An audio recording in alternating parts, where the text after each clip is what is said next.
Welcome to Zoe Stories. I cheated on her, now I'm her perfect girlfriend. I never planned for things to spiral like this. To most people, I was just Danielle Reeves, a 27-year-old systems analyst working a decent job at a mid-sized tech firm in Portland. Quiet, predictable, the kind of guy who brought his lunch to work in a brown paper bag and didn't stay out past 11.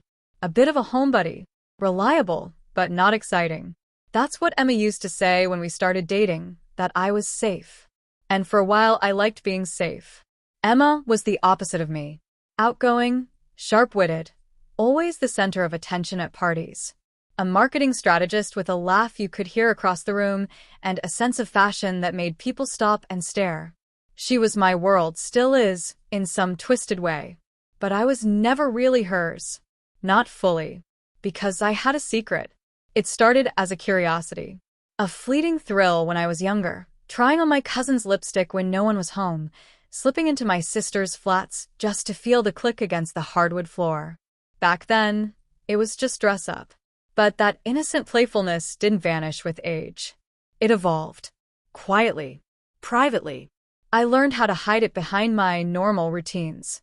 I'd wait until Emma was out for yoga or visiting her parents, and then I'd open the locked storage box in the back of the closet. Inside, a carefully curated collection of clothes, makeup, heels, wigs. All feminine. All mine. To me, it wasn't just about appearance, it was about escape. About becoming someone else. Someone softer. Someone freer. But secrets rot from the inside. And mine?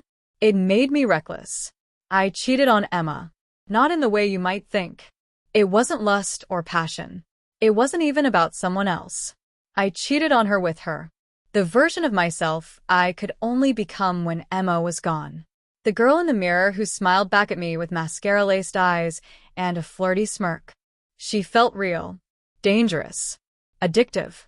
But then I really cheated. It was stupid. A random girl I met through work. We kissed at a holiday party, one too many glasses of wine, and the weight of my double life making me impulsive. It didn't last. It barely even happened, but it was enough to shatter everything. Emma found out. She didn't scream. She didn't cry. She just smiled. And that smile haunts me more than any fight would have. The day she found out was just like any other. We were sitting on the couch, watching some thriller movie I wasn't paying attention to, when she looked at me and said, "So, who is she?" I froze. What? The girl you kissed. At the party. Her name's Megan, right? The air left my lungs like I'd been punched. I tried to deny it, stammering through half-lies and awkward silence, but Emma just kept smiling. Calm. Unnervingly calm. "I'm not going to break up with you," she said. "Not yet." Not yet. I repeated, heart-hammering. No. Because I want something from you first. A chance to understand you. The real you. I didn't know what she meant, but I would soon. That was 2 weeks ago. Since then, things have changed. Emma's been distant, but not angry. She still cooks dinner, still kisses me goodnight, still laughs at my bad jokes. But there's something in her eyes I can't read anymore. Something calculating. And the way she looks at me, like she's studying me, waiting for something to break, it's unnerving. Then, 3 days ago, she asked me a question I never expected. "Dan," she said casually, while scrolling through her phone, "do you ever think about wearing women's clothes?" I nearly choked on my coffee. What? No. Why would you ask that? She gave me that same quiet smile again. Just curious. Since then, I've been spiraling. Does she know? Has she always known? Did she find the locked box? I checked. It hadn't been moved. But Emma's smart. Smarter than me. Maybe she picked the lock. Maybe she's setting me up. Maybe this is all some kind of slow-burning revenge. Or maybe she wants me to open up. That's the scariest part. Because deep down, I've always wanted to tell her. To let someone in. To be seen. But now? With everything else on the line, our relationship, my dignity, my identity, it feels like a trap. Like stepping into quicksand with a blindfold on. But even as I try to bury it deeper, the other part of me, the part one become when I'm alone, keeps whispering that this is the moment I've waited for my whole life. A chance to be her. And maybe, just maybe, to finally be free. We live in a sleek, modern apartment on the 10th floor of a high-rise downtown. Floor-to-ceiling windows. Clean countertops. One of those places where everything looks staged for a magazine shoot. Emma picked it, of course. She made it feel like a home, her home. My office is a little glass cube in the corner. Dual monitors, ergonomic chair, sticky notes with color codes no one else understands. But the closet, the hidden box in the back, that's mine. Lately, I find myself staring at it more than working. Because now, every moment alone feels like it might be the last one. Emma's been dropping hints. Subtle ones. A lacy bra left on my pillow. Lipstick kisses on the mirror in the guest bathroom. Her shoes mysteriously lined up next to mine, except in my size. She's daring me to confess. Or she's setting me up. I don't know which scares me more. And so here I am, standing in the living room in silence, while Emma is out at dinner with friends, my heart pounding and hands shaking as I reach for the box. The lock clicks open with a sound that feels louder than thunder. Inside, my secret world waits. Silk. Lace. Heels. Wig caps. Foundation. Lip gloss. A pink dress I bought online 6 months ago and have never dared to wear. My fingers tremble as I pick it up. Tonight, something is going to change. Either I step into her shoes, literally, or I shove this part of myself so deep it never sees the light again. But I have a feeling. Emma already knows which one I'll choose. I stood in front of the mirror, staring at the person I barely recognized. The pink dress clung to me, tight across the chest, flaring at the hips, the hem teasing the tops of my knees. The wig, a shoulder-length auburn cascade with soft waves, framed my face more delicately than I expected. I had applied the makeup clumsily, but it worked. It transformed me. The bold eyeliner, the peach blush, the glossy lips, it all blurred the line between Danielle and her. I still didn't know what to call her. Or maybe I was afraid to admit she already had a name. But that night, when Emma returned from dinner, she didn't slam the door. She didn't scream or curse. She walked in, heels clicking on hardwood, and stopped when she saw me, frozen in front of the mirror, eyes wide like a kid caught stealing cookies. And she smiled. A slow, calculated, terrifying smile. "I knew it," she said softly, setting her purse down like she'd just confirmed a theory. "I've been waiting for this." My throat tightened. "Emma, I can explain." She raised a finger. Don't. "I'm not mad, Danny. I'm not even surprised. I felt dizzy. You knew." "I suspected," she said, walking toward me. "The hesitation when I talked about lingerie. The way you watched me apply lipstick. And then I found the box." My knees went weak. She had seen it. Emma leaned in close. Her perfume, sweet jasmine and vanilla, wrapped around me. "When I found the heels in your size, I thought maybe they were for a prank or a dare. But then I saw the dresses. The padded bras. The name tag. My heart stopped." "What name tag?" She walked to her purse and pulled it out. A small plastic tag with pink lettering. I had forgotten about it. It came with a maid costume I bought online, more for fun than anything else. I never wore it outside the apartment, but clearly, Emma had been digging deeper than I realized. She dangled it between two fingers. "This is who you want to be, isn't it?" I shook my head instinctively, but we both knew it was a lie. Emma chuckled. "You lied to me, Danny. You cheated. And not just with another girl. You cheated on me with yourself. But that's okay." Her tone darkened, slow and deliberate. "Because now I get to decide who you are." The next morning, she set rules. I wasn't allowed to change back. Not yet. 3 days, she said calmly, handing me a folded pile of clothes.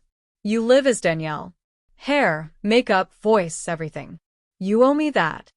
3 days? I said, stunned. "It's either that or I walk. I tell your parents. Your job. Everyone." The words hit me like a freight train. I stared down at the clothes, a soft lilac blouse, a pleated skirt, matching panties and bra. She even included a set of breast forms, and a fresh pair of stockings. It was everything I had hidden and more. "Why are you doing this?" I asked. Emma tilted her head. "Because I want to understand you. And because I want you to understand what it means to lie to me." She leaned in, her voice like silk and ice. "If you're going to pretend to be a woman behind my back, then let's see how you like being one under my control." The first day was humiliating. Emma watched me dress, correcting every mistake. She made me shave everywhere, and then helped me tape and tuck until my body looked smooth and feminine. She was meticulous with the wig, brushing it out, trimming stray hairs, even curling the ends. She taught me how to walk in heels by making me strut across the apartment for an hour straight. Chest up, hips relaxed. "Swing, Danielle, don't stomp." Every misstep earned a raised brow. "You think women just wake up pretty?" she said, arms crossed. "Try harder." The worst part? She wasn't cruel. She was amused, like a puppeteer playing with her new toy. By evening, she had me doing chores in a maid uniform. Yes, that one complete with frilly apron and thigh-high stockings. When I protested, she handed me a lipstick and said, "You can stop any time you want. Just know we're done if you do." So I kept going. Day 2 got worse. She brought out the camera. At first, it was just pictures. "Smile like you're happy," she said, snapping photos of me in everything from pencil skirts to yoga pants. Then came the videos. "Tell the camera who you are." "I'm Danielle," I mumbled. Louder. "Like you mean it." I'm Danielle. "And who do you belong to?" I hesitated. Emma leaned in. Say it. "Or I post the video." My heart thudded. "I belong to you." She smiled. "That's better." By day 3, something inside me shifted. I woke up before her. I brushed out my wig, applied eyeliner without being told, slipped into a soft silk robe. I made her coffee, extra foam just the way she liked, and served it on a tray. She didn't say anything at first, but I saw the gleam in her eye. "You're starting to get it," she whispered, and I hated how good that made me feel. That night, she dressed me up in a clingy bodycon dress and took me out. Not to a crowded bar or restaurant, but to a small wine lounge on the edge of town where no one would know us. It was dark, intimate.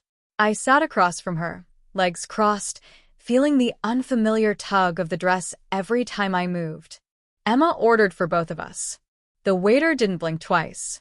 To the world, I was just a shy girl on a date with a confident, beautiful woman.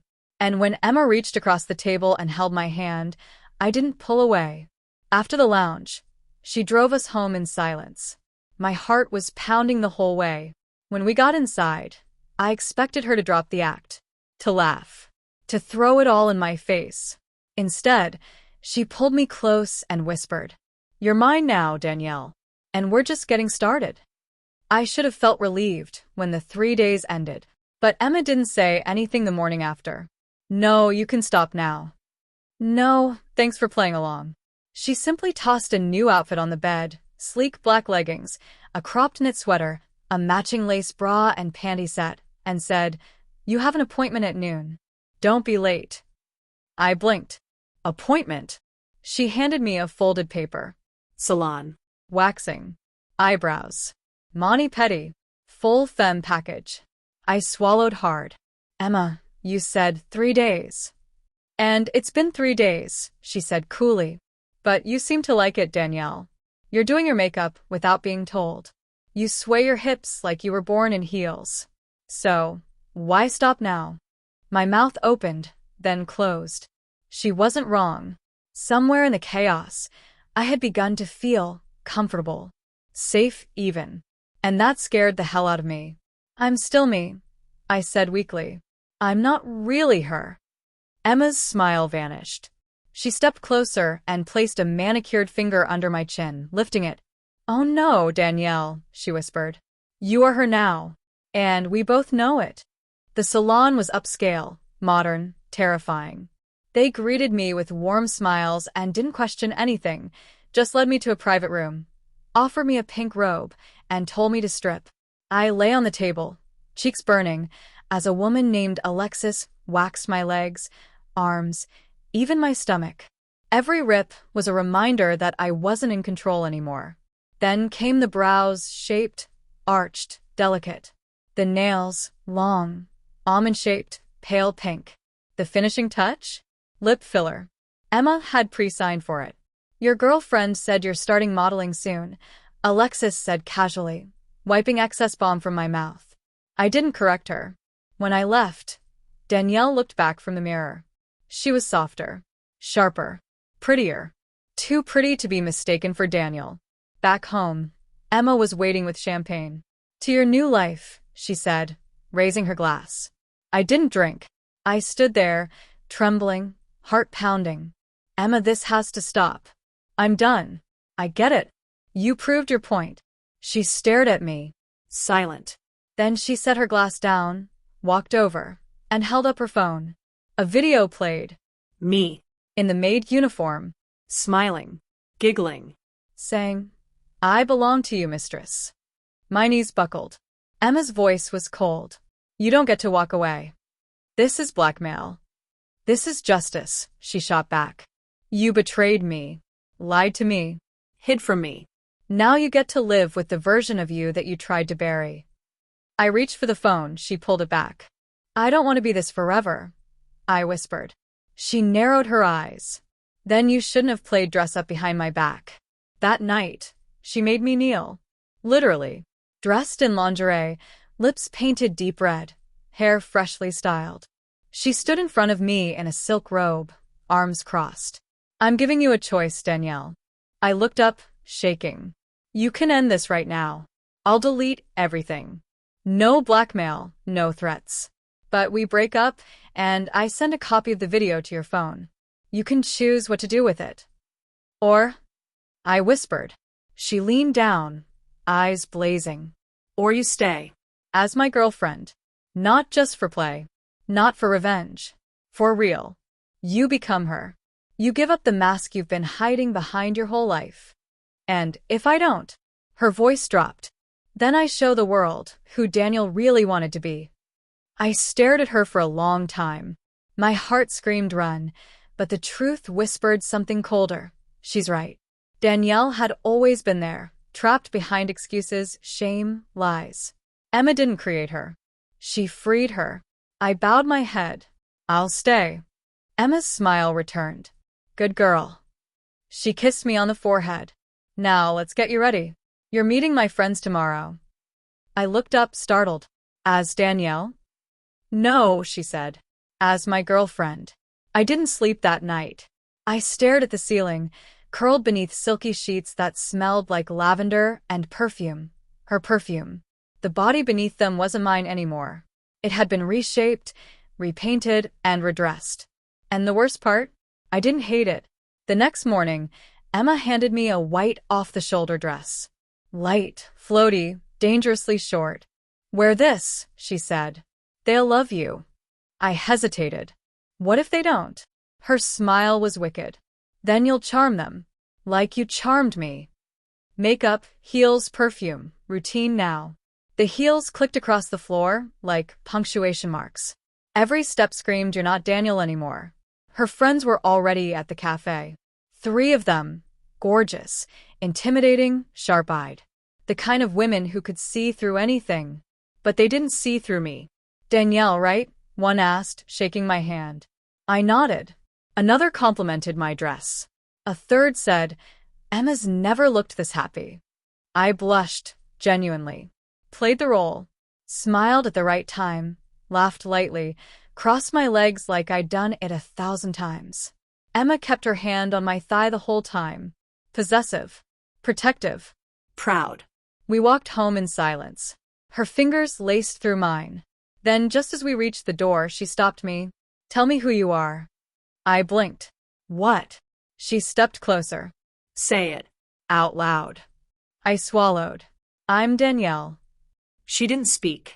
I'm your girlfriend, I added. Still silence. And I belong to you.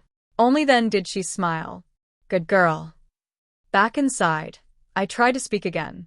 To ask what this all meant. But then I saw it. The screen.